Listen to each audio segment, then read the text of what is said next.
All right, fam. So let me tell you why in a relationship, nice guys often finish last.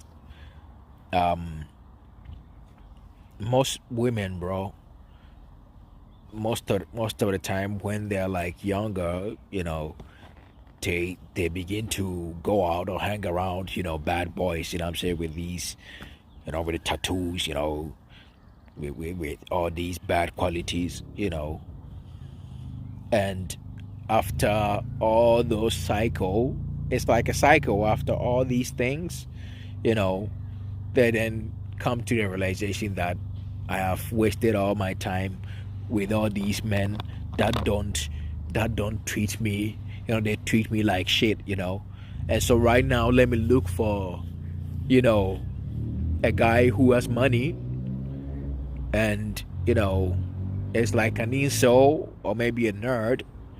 Most nerds tend to have money, bro. Like people when take the computer, tech and all these stuff, and then they begin to settle with these guys because they now know they've been ran through, bro. Like, I'm not talking about you. It could be you, but for most women in this young generation, in this new generation, bro, like they spent all their time, with bad boys and all these things. So they've experienced it all, and so they've come to a realization that this man, all men are the same. I gotta settle with a man who has money, and they settle with you being the nice guy, you saying yes to everything, you know, you having no boundaries.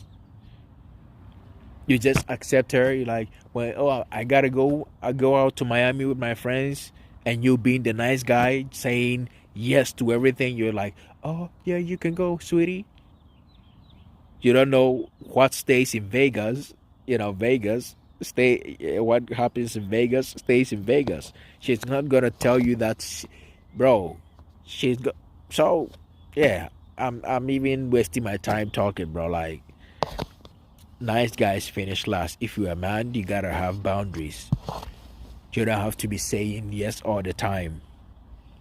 And if a woman or the girl that you're talking to is acting disrespectful, let her know that she's being disrespectful. And if she keeps on be getting disrespectful towards you, then it's time for you to dump her ass. Easy as that. There are a lot of fishes in the sea. That is what I'm telling you.